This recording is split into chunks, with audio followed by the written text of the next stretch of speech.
Hello everyone, Lore Master of Sotek here, back with the final, last episode of the Greenskin Q&A. We're finally here. 15 episodes, averaging 30 minutes of questions and answers for Greenskins. So I want to go ahead and say thank you to everyone who ever submitted a question. It's been a bit of a journey to get us here, just because of the way things are. So thanks everyone who submitted a question. I hope that you all learned a bunch of stuff, and of course they have all been organized into a playlist, which you can find very easily, so that you can just watch all of them in a row if you ever want to, or if you're studying or painting, what have you, you can just throw it on repeat, in the background. So without further ado, today's subject is special characters, and it's the last episode. So because I hate myself, I'm going to start with the longest question, or series of questions, so we can just get it out of the way, and let's get started. So our first set of questions comes in from Pfeila Bong, who asked, first, is Skarsnik the best tactician in the whole of Warhammer Fantasy? Second, what happens to humans if they eat madcap mushrooms? 3, could you divert greenskins by telling them there's a better fight somewhere else? 4, what happens if you cast more than 2 feet of gork at the same time? 5, are there any books apart from Skarsnik's novel that have the viewpoint of a greenskin? 6, don't the greenskins have weird hammers on the front of their ships to sink the enemies, and if true, do they have any land weapons that work similar to that? 7, what is the stupidest Greenskin invention that still works out somehow? 8, have any Brettonian peasants ever tried the Grom da Pounch Method of never starving, and would Troll Regen not be a great tool to solve any food supply? And that's all of them. So some of these we've already answered, but I'll just kind of blow through them really fast.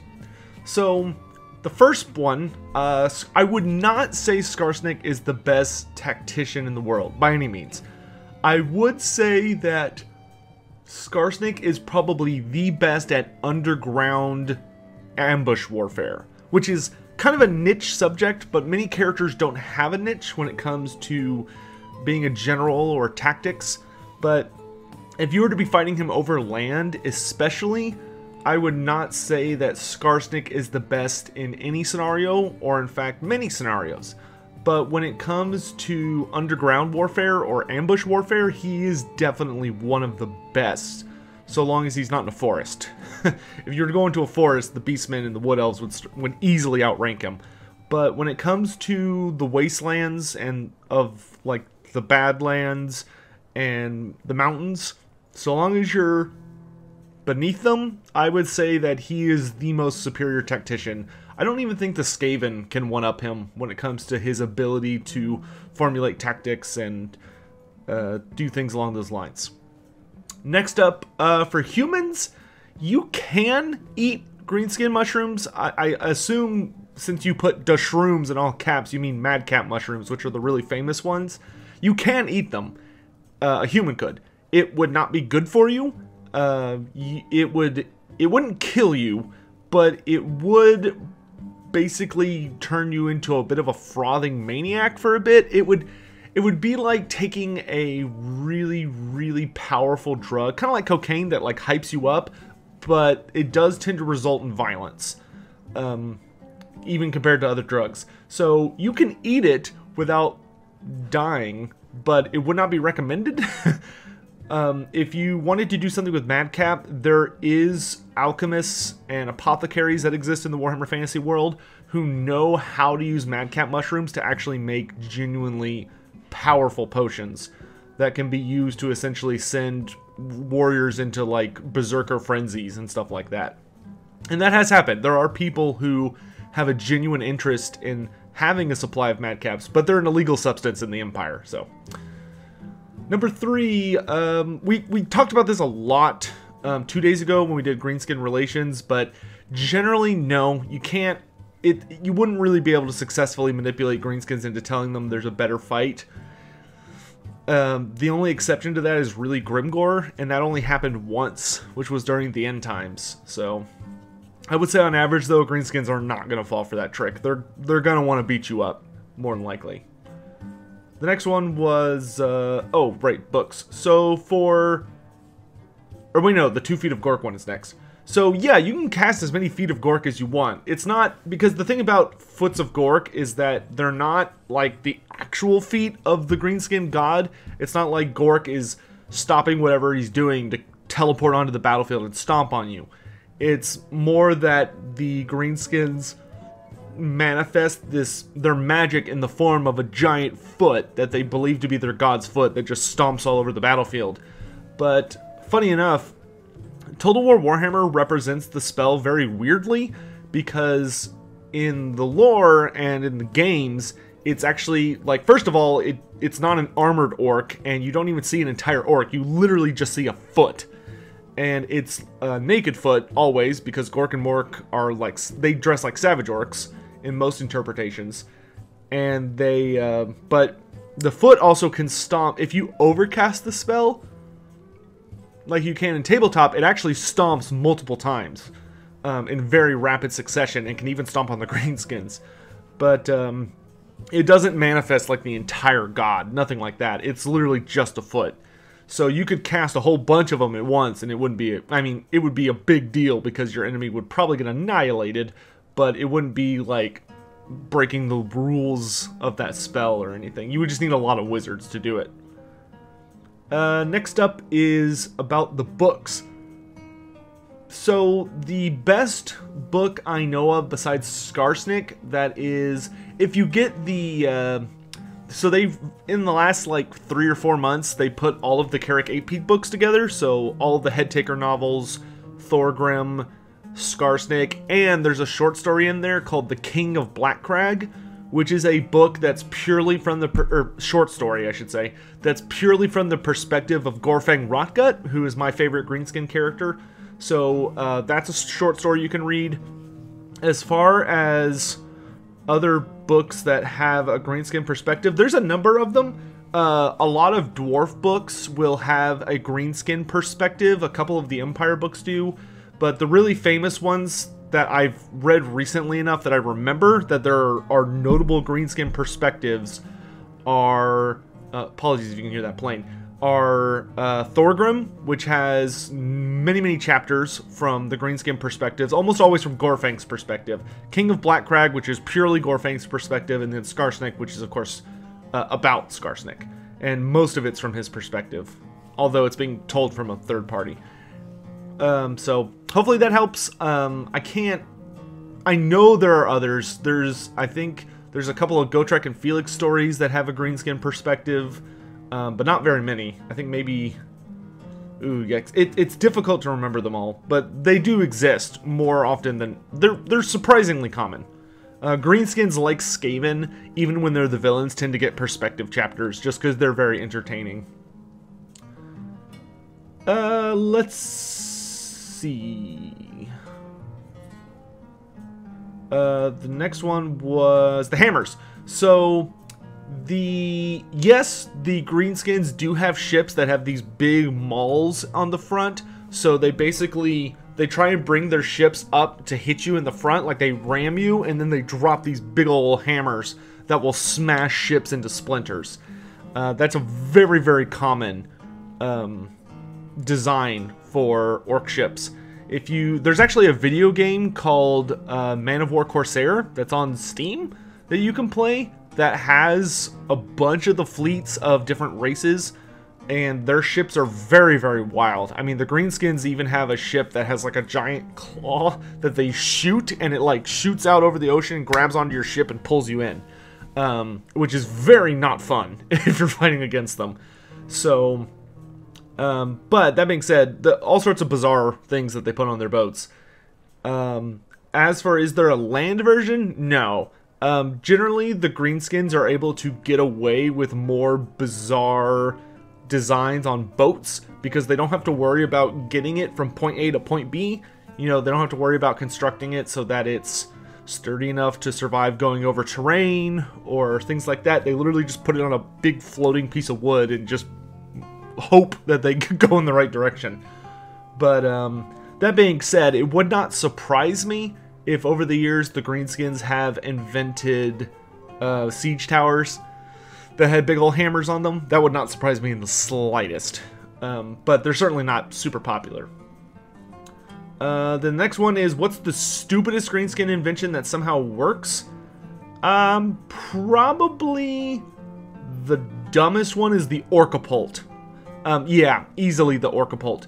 So the Orcapult is much like the Goblin Doom Diver, where it shoots a person, but whereas the Doom Diver slingshots a goblin who has little wings and a spiky hat, and his job is to kill people, the Orcapult was way dumber, because its job was, it's literally a catapult that orcs would stand and sit in, and it would launch them at an enemy wall, and the best case scenario was that the orc would somehow land safely, either on the wall or in like the courtyard or whatever, and start attacking people around him.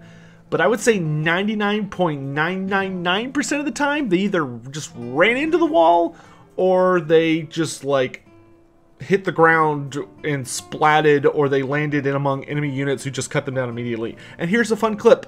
Okay, so I was going to show a quick clip of an Orcapult, but then it occurred to me that the clip is technically owned by EA, who would probably demonetize my video, which would suck. So instead, I'm going to have a link to the description in the top comment that's going to be like, hey, here's an Orcapult. So you can go click on that down below. Anyway, so next after that was oh yes. So there have probably been, I'll call them entrepreneurs, who have tried to eat troll meat thinking that, oh, I just eat it and it'll regenerate my stomach and I will never be hungry again. But that's not how it works. Most of the time what happens, either your stomach acid will just overwhelm it and dissolve it like normal food if you're somebody that's insanely sturdy, like Ogres or Gorfang Rotgut, whose one of his nicknames is the Troll Eater. But most people, humans especially, if you tried to eat uncooked troll, it would just expand into your stomach until it exploded your stomach, and not only would you die, but more than likely it would continue to regenerate until it made like a fully functioning troll, or at least a notable part of a fully functioning troll. So your body would probably explode as your stomach ruptured and a giant, either slowly but surely regenerating troll, or a troll's arm or something came like ripping out of your guts. It would be very, very unpleasant. And it would not be a fast way to die either. It would be very slow and very agonizing. And yeah, not great. Grom barely pulled that off. Like, Grom was a perfect mix of the two to get colossal and also gain the regeneration ability of the meat that he ate. So yeah, don't try that at home, kids.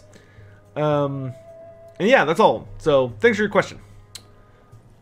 Next up, we've got Matthew Zielinski, who asks, what's the farthest Grimgor's been out of the Badlands?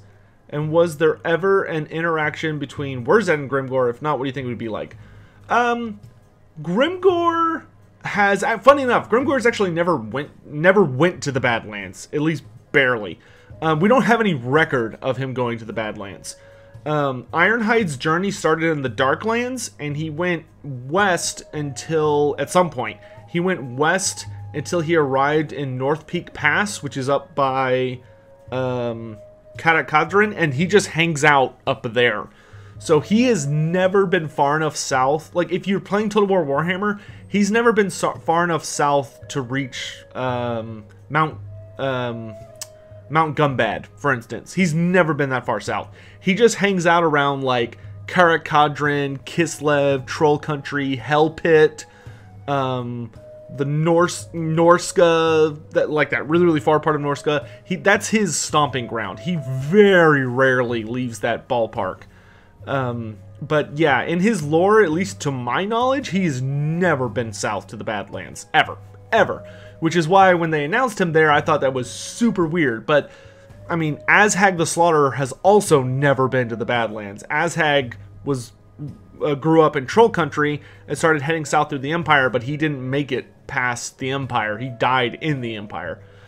So when they announced Total War Warhammer, and they revealed that both of the Greenskin characters were starting in Blackcrag, I thought that was ridiculous. And I still think it's stupid to this day. I think both of them should have started off in Carrick Ungor or Red Eye Mountain. That would have made way more sense. Because Carrick Ungor was allied with Azhag and is actually where he got his Wyvern Skullmuncha from. The Red Eye Night Goblin tribe gave it to him as a gift. And Grimgor lives there. Like, Grimgor's home when he's not, every winter when he, like, doesn't rampage around as much, he goes to Carrick Ungor and goes to its deepest level and starts fighting his way towards Hell Pit. He does that every year. So, I always thought it was bizarre and goofy that they moved them to Blackcrag, which is so much closer to the dwarves. It would have been way more interesting, in my opinion, to have them in Carrick Ungor. That way you actually had some distance between the two of you, but I digress. Anyway, and then interaction between Wurzag and Grimgor. Yeah, Wurzag actually was hunting for Grimgor for a really long time before he finally caught up to him. And Wurzag caught up to Grimgor during the end times, where he joined his Wa, and he recognized the Black Orc war boss to be the avatar of Gork. So he was like, this guy is our god in physical form. And he was supposed to go find the avatar of Mork, who was Skarsnik, but he never got the chance. But he joined up with Grimgor, and Grimgor hated him. Like, Grimgor wasn't willing to kill him, probably because of the, like, taboo about killing shamans, and Wurzag is a very powerful shaman. But Grimgor just found him super annoying and weird. Like, Grimgor did not like Wurzag because he talked too much. Wurzag, though, did prove instrumental in the siege of Zarnagrund, where Grimgor stomped out the Chaos Dwarves. And Wurzag also helped Grimgor out, notably during the final battle in Middenheim, when Grimgor was fighting his way towards Archaon. Rolana 1. Are there any orcs that have challenged Grimgor Ironhide for any reasons, or are they not that stupid? So tons and tons and tons of orcs have tried to challenge Grimgor, especially when his Wa bumps into a full tribe or just another Wa, and they've always died. Like, there have been hundreds, if not thousands, of orcs who have thought themselves dead-ard, and they go to try and challenge Grimgor, and he just flattens them very, very quickly. That's actually how his Wa tends to keep growing so bad, is that even though Grimgor doesn't actively try and recruit anybody, whenever he runs into a tribe, he kills whoever gets in his way if they aren't fighting enough. If they're not good enough of a fight, he'll just outright slaughter them for being weak and boring. And if they actually give him a good fight, he'll only kill some of them, and the rest he'll absorb into his tribe, or his Wa. So, Grimgor gets around. And there have been many, many orcs that have aspired to beat Grimgor, and no one got even close. I doubt it was a Greenskin that took... I think it was the Chaos Dwarves that took his eye. Not another Greenskin. Mikhail Krenicki says, what do the Greenskins think of the Dawi? Are they just stupid stunties or a proper fight? Why to attack them? Their motive, and if they don't care, maybe some famous warlords have opinions. Okay, so we already answered this 2 days ago during Relations, at least most of it, where we talked about why the Greenskins and the Dwarves have their ancestral hatred. But I will say Greenskins on average, they're generally two categories. The Greenskins that really like fighting the Dwarves consider them to be like a right proper fight and love them. Like, they really enjoy fighting them. Even though there is a very famous Greenskin quote that very much describes their relationship, which is the best dwarf is a dying dwarf that tells you where his mates are. Like, that's a Greenskin phrase. So, they don't really like dwarves beyond just being able to kill them and taking their stuff. But a fair number of Greenskins do genuinely hate dwarves. Like, they'll fight them out of genuine, pure hatred, not because they enjoy it. Though they do get, all of them get enjoyment out of killing and torturing dwarves. They just have a ball with it, especially because the dwarves give such a volatile reaction. The Greenskins love that. You know, they're classic bullies. They get way more fun out of picking on someone if that person gives them a good reaction. Next, we've got the Guardian of Metal, who asks, is Grimgor the best? Not in my opinion.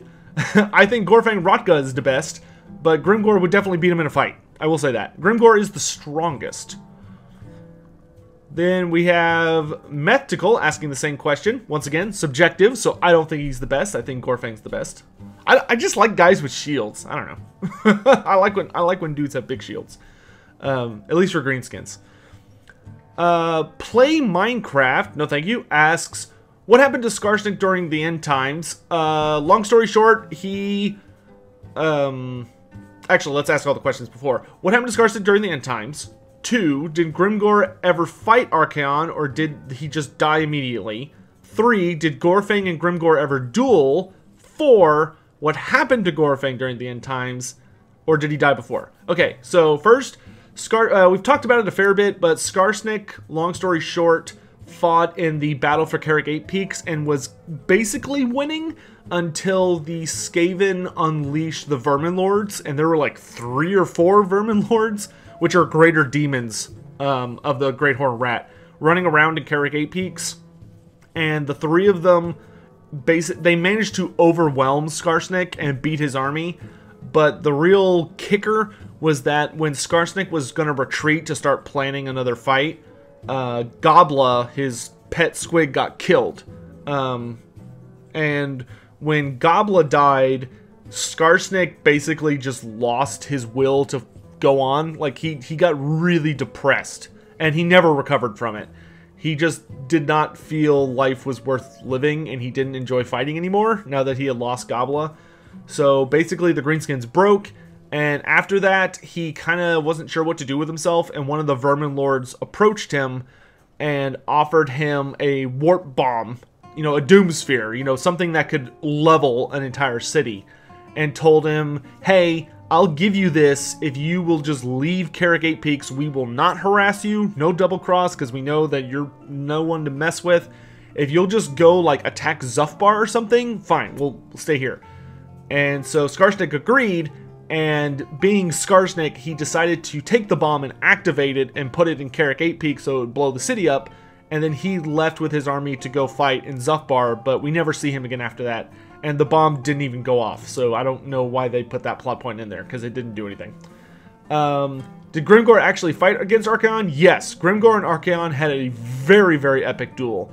And Grimgor actually scored one of the, probably the most important hit against Archaon in the end times, which is that when the two of them were fighting, Archaon just kind of really underestimated Grimgor. He did not realize how fast and strong Grimgor... He really did not understand how fast Grimgor was. And while the two of them were fighting, Archaon got just too overconfident for his own good. And Grimgor headbutted him right in the helmet, and he hit him so hard that the Eye of Shirian, which is in Archaon's helmet, it's that third eye he has, it allows A, Archaon to use magic, and B, allows him to see like multiple futures at once at any given moment.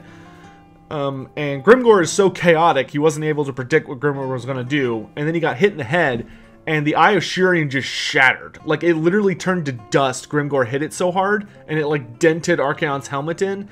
And after that, Grimgor unleashed Uzul, which is his sword, the Slayer of Kings. And when Uzul got unleashed, he got like twice as fast and twice as strong, and he just killed Grimgor. Well, he didn't just kill him. The two of them went to exchange hits again, and Archaon was so much faster now that he was able to basically, instead of hitting, Grimgor's axe is called Gitsnik, instead of hitting the blade, which the Slayer of Kings could not destroy, he hit the haft of the weapon, which is just wood. So he cut Grimgor's weapon off right at the, like, where the hilt meets the haft, so the blade just went spinning off, and then Grimgor tried to just choke Archaon to death, and put a good effort in, but Archaon killed him since he had disarmed him. So that's what happened. So if a lot of people get confused because they think either the fight was super even, which it was until the last little bit, and some people only know about the last bit where Archaon literally cuts him down in like 2 seconds. But that's why you might hear conflicting reports on that. Both are true. There was a really good fight, and Grimgor kind of wins when he destroys the Eye of Shirian. I mean, it was a moral victory, if nothing else. And then Archaon kills him, because he just goes all out. Did Gorfang and Grimgor ever duel? No. Gorfang never went that far north, and Grimgor never went that far south. They never ran into each other. And then what happened to Gorfang? Gorfang died right before the end times. He died in the years leading up to it. Gorfang was kind of getting old because he wasn't fighting on a regular basis as much, and he was colossal, but he was also really bored. And then the Queek Headtaker set a series of events into motion that led to Blackcrag becoming heavily under siege by both Karasakarak and Karak Azul. So the two dwarf holds were just going all in on it. And Gorfang wanted to get... Gorfang kind of wanted to get some stuff done while he was fighting the siege. And he wanted to free up Skarsnik so that Skarsnik could come over and help protect Blackcrag. So to do that, he basically snuck out with a big army, and he led this huge army to Carrick 8 Peaks, where he fought Belegar Ironhammer and Thorgrim Grudgebearer, because Thorgrim just happened to be there. And there was a really, really big fight, and I talk about it a lot if you go watch Belegar Ironhammer's Legendary Lord video. But they had this really big war, this really big siege, and at the end... Gorfang gets shot through the chest with a bolt thrower, a dwarven bolt thrower. That doesn't kill him, and he even falls down like 3 or 4 stories. That doesn't kill him. He just gets up and runs back into the fight, and then he sees Thorgrim, and the two challenge each other, and Thorgrim gets off the Throne of Power, and they have this really good duel, but Thorgrim ends up winning and decapitates Gorfang. Really, really good fight. But that's how Gorfang dies, right before the end times. Cube, are there any famous orcs besides Grimgor Ironhide, Gorfang Rotgut, the guy that destroyed Solend, which would be oh gosh, the other important one. Oh my gosh. Metal Claw dude. The Dancing Prophet Wurzag, and the orc with the crown Azhag. So anything besides those 5. God, what is his... You know who I'm talking about. You easily look him up. He's the only other orc special character. Crabclaw dude. he has the big metal claws. I'm just pulling a brain fart. No, unacceptable. Where's my Greenskin book? Hold on. Warriors of Chaos, Orcs and Goblins, last page. Lords, Gorbad Ironclaw. There we go. Gorbad Ironclaw. It's like, I know he's got the freaking claw hand. I couldn't remember his name. So, other greenskins. Zargak the Mad is a really important greenskin. He is the personal orc great shaman for Gorfang Rotgut. If you want to see him make a really cool appearance, he shows up in the book Thorgrim, and he shows up in the book King of Blackcrag. Really cool character. He even has the big Idol of Gorks. Morglum Necksnapper is another huge orc character. Morglum Necksnapper, if you think of Gorfang as the orc boss of the Badlands, Grimgor as the orc boss of the northern World's Edge Mountains, then Morglum Necksnapper is basically the boss of the space in between the two of them. And Morglum Necksnapper was the orc who, when the Brettonians were trying to expand really, really far east, he's the one that just like slapped the crap out of them and caused them to end their errantry war against the Greenskins because it was killing too many Brettonians. They had to be like, all right, we've done enough, let's call it. So he's a really, really powerful orc character. There's also Urk Grimfang. That is, there's a couple of famous ones like Urk Grimfang, Argor Foe Spike. Those are characters who were responsible for destroying certain dwarf holds that became greenskin settlements. So I can't remember which one did which, but there's like a famous greenskin lord. I want to say it was Foe Spike that destroyed Karak Asgal, and I think Urk Grimfang was the one who destroyed what... God, I think he has a mountain named after him. But any of the holds that have like an ancestral history that's even remotely worth mentioning, like the Silver Pinnacle.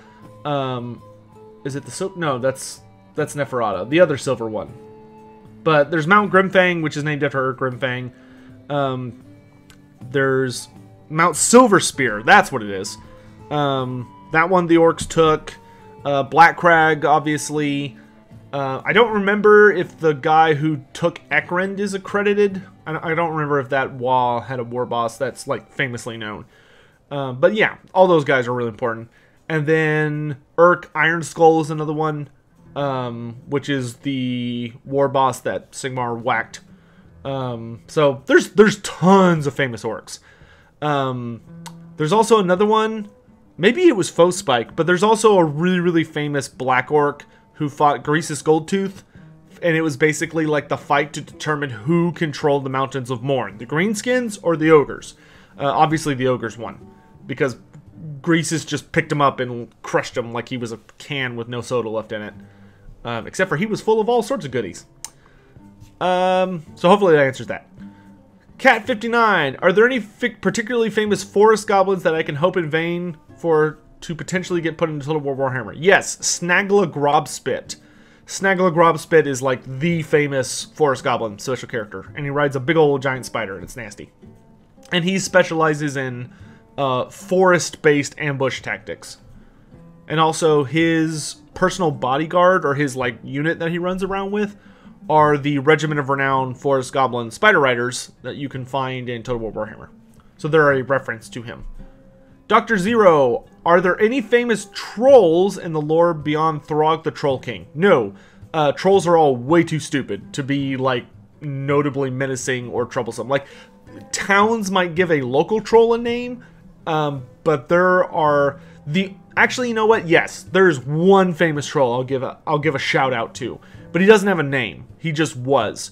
If you ever read Troll Slayer, which is the very first Gotrek and Felix book, there is a troll. The troll that they fight in the actual Troll Slayer part when they go to Carrick 8 Peaks. I talk about him a bit in Belagar's video.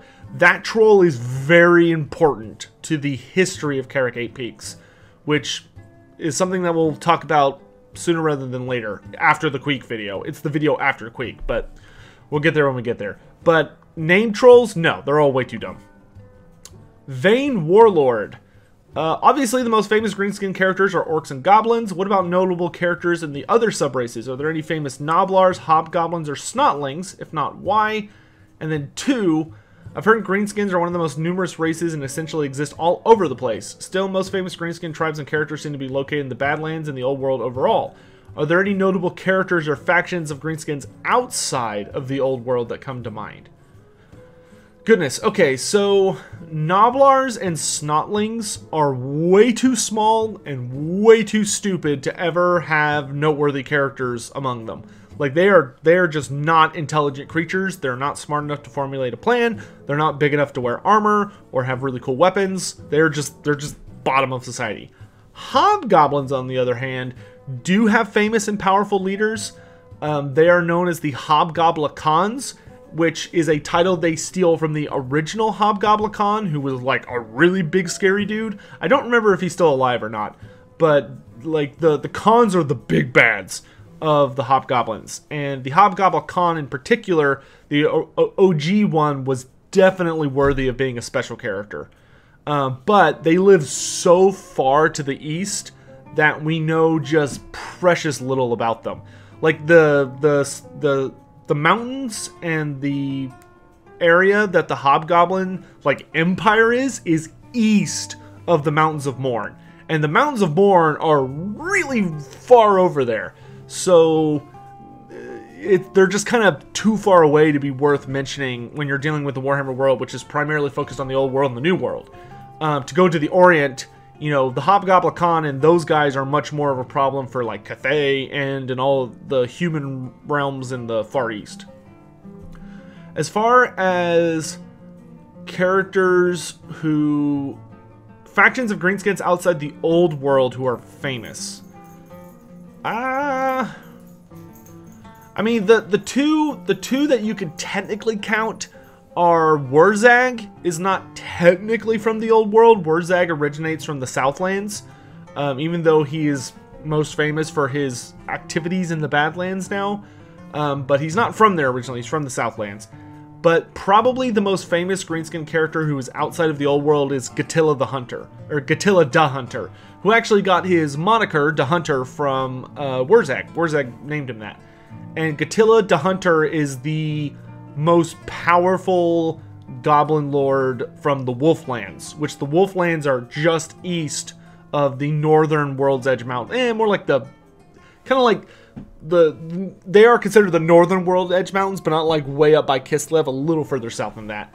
And Gatilla the Hunter comes and runs all over the place, but he's from the Wolflands, and he always goes back and forth constantly.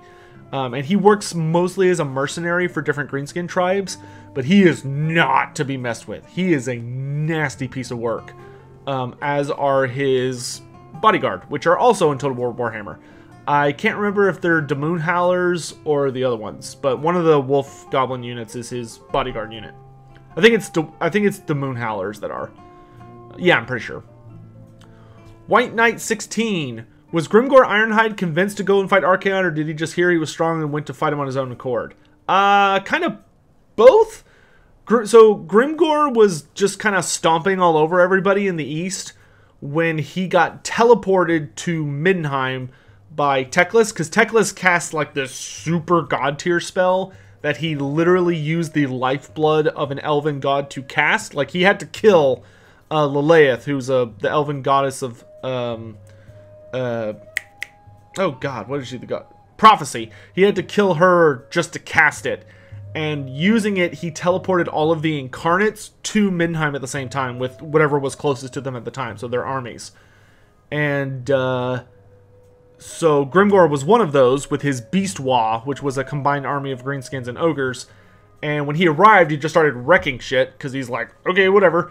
But he bumped into Malekith because Archaon told the Skaven to lead the Dark Elves and the Greenskins into each other so they would take care of themselves. But Malekith, amazingly, was willing to try and negotiate with Grimgor, because they basically started fighting because Malekith was like, I have a dragon, I'm the incarnate of shadows, I'm a badass, I'm a wizard, and this is just an orc. And then Grimgor just started beating the shit out of him. Like, Grimgor literally punches his dragon Seraphon and is like grabbing it and throwing it on the ground so he can get and try and kill Malekith. And so Malekith realizes that even if he could kill Grimgor, it would take forever. Like, it would be a ridiculously hard fight, and he just didn't have the time for it nor the energy. And he realized that Grimgor was the incarnate of Beast, so he's supposed to, they need his help. So he basically just surrenders, and he's like, oh, you're clearly much stronger than I am. Like, I stand no chance, because Malekith, being Malekith, is learned enough that he knows how to speak the orc's tongue. And so he basically is just like, me and all my tribe teleported in here, but we're no match for you. But there's this guy Archaon who's like, says he's the strongest dude in the universe, and he's killed all these famous people, and like he's the chosen of the dark gods. All the dark gods say he is the ultimate champion, and Grimgor's like, I'm gonna kick his face in, and ran off. And so technically, Grimgor, when Malekith did that, he basically counted all the incarnates. So when Grimgor saw all the incarnates, he saw them as his underlings. The Council of Incarnates was technically Grimgor's Wa, due to diplomacy. He confederated the Council of Incarnates into himself. Nagash, Sigmar, Alariel, Tyrion, Teclis, all those dudes under Grimgor. Which I love that. That's probably one of my favorite, not my favorite, but a favorite moment of the end times. Cube! Again, do the Greenskins have some sense for the greater good? No. I'm not even going to bother answering the rest of the question. Nope. Greenskins do not care about the planet. They have no sense of planning ahead. They don't care. They're just going to do what they want to do and have fun doing it, which is going to be beating everyone else to death. Akatamarian. Nice words. Who would win between Gorfang Rotgut and Grimgor Ironhide? Both have their best equipment, and they both have a wall of Greenskins with the same number and the same units. So that would be a pretty wild battle. That would basically be the best the Greenskins of the North have to offer versus the best the Greenskins of the South had to offer. So it would be like the mountains versus the Badlands. I will say that ultimately the mass hordes smashing into each other would just be a backdrop. I don't think it would really go one way or the other. I could see if they had armies that were the same size, Gorfang would Gorfang is a much better general than Ironhide is.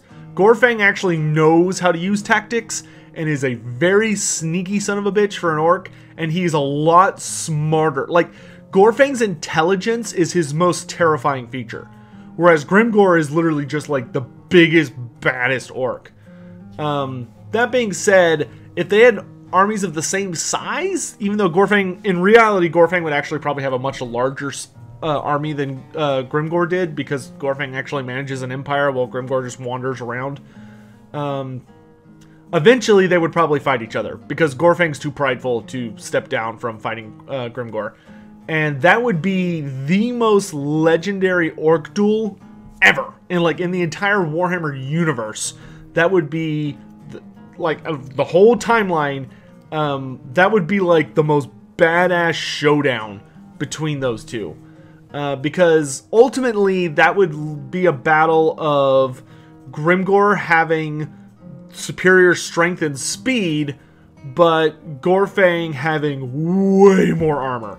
Gorfang carries a big honking shield, and he wears a helmet. Gorfang has a hat, unlike Grimgor. And they both only have one eye, so they won't get an advantage against each other when it comes to sight stuff. But I do think that as much as I love Gorfang, I don't think he could take down Grimgor. You know, of the three hardcore categories of speed, strength, and defense, Grimgor easily wins two of those categories. Like, it's not close. Grimgor is just way stronger and way faster than Gorfang is.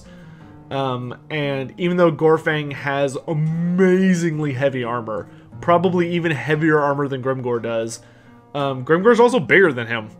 And when it comes down to it, Gorfang's fighting style is very reliant on him having superior strength and superior toughness compared to his opponents. He's kind of infamous for, although he will block, he's kind of arrogant, because he's been hit by some crazy shit that hasn't even scratched him. So he would put up a really good fight, I have no doubt, but he would lose. I also have no doubt. As much as I love Gorfang, and the Red Fang is a really powerful weapon, it just does not compare against Gitsnik's speed. Gitsnik, which is Grimgor's weapon once again, is so freaking fast that his attacks would just be a blur. And Gorfang would no doubt block most, if not all of them, but that shield is going to start falling apart because Grimgor is just strong.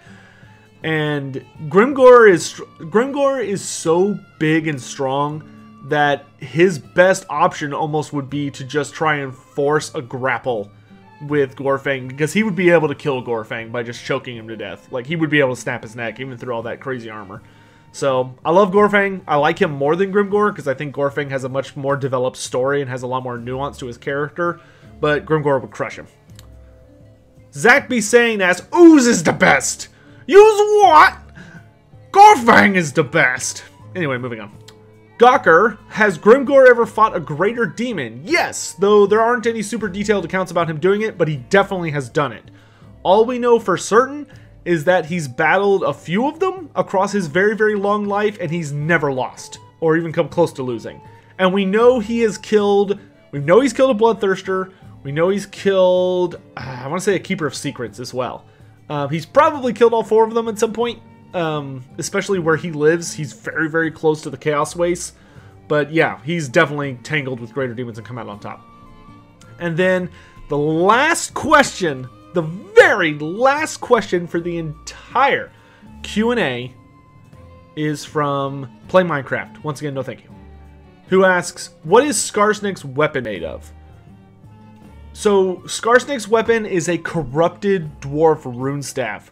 We go over this very heavily in the, I want to say, Greenskin crafting? Greenskin weapons? Something like that? Greenskin magic? Whatever that video was. And basically, it was a dwarven rune staff that belonged to a rune lord? Rune smith? One of the two? I think it was a lord. and the I talk about them in Belagar's Legendary Lord video, which you can go watch. But it was either Gromro, probably Gromro, but may have been Dwarven Steel, very heavily accented with gold, silver, and lead, which are the primary ingredients to use when crafting magic items. If you are a very gifted smith, you have unlimited resources and you know what you're doing. But it's made of really high quality Dwarven goodies and was bastardized by the Greenskins to create a horrific weapon. Because it used to be a staff that specialized in healing, but was also fully capable of blasting Greenskins apart. And Skarsnik turned it into a mass murder weapon that gets juiced on Greenskin hype. So, that's fun. Anyway, thank you all so much for watching. This last video was a whopping too long, but it's over. I hope you all enjoyed the series. It's been a lot of fun. Oh, we have to reveal who the last race is, don't we? So, let's do that. Alright, and now the point I'm sure you've all been waiting for very, very eagerly to know what is the next race that's going to be featured as part of the Q&A series. And without further ado, it is the Ogre Kingdoms. That's right, we're doing ogres, even though they're probably not coming out to Total War for a while now. So, if you have any and all questions that have to do with the Ogre Kingdoms, you can join my Discord and go to the Q&A/question and answers channel and ask all your questions in there. 2, you can send me the questions on Twitter, and that's it. Please don't leave them down in the description. Use one of those 2 resources, just because it'll make it. I'd like to keep the comments for this video to this video, and actually as a third option, I will post a community page comment when this video goes live, or maybe probably when the video goes live, that announces the Ogre Kingdoms, and you can put your questions there if you don't want to use either of those 2 resources. So yeah, thanks so much for watching, guys. It's been a ton of fun. You have, let's say, 1 week to submit all your ogre questions. That way we don't do what we did this time and get so many Greenskin questions that it takes me like 6 months to get through them all, or whatever it took. So, because I do have to do a lot of research to answer all these questions. So yeah, thanks everyone so much for watching. I'll see you in the Mountains of Morn for the next time. Till then, guys, have a great day.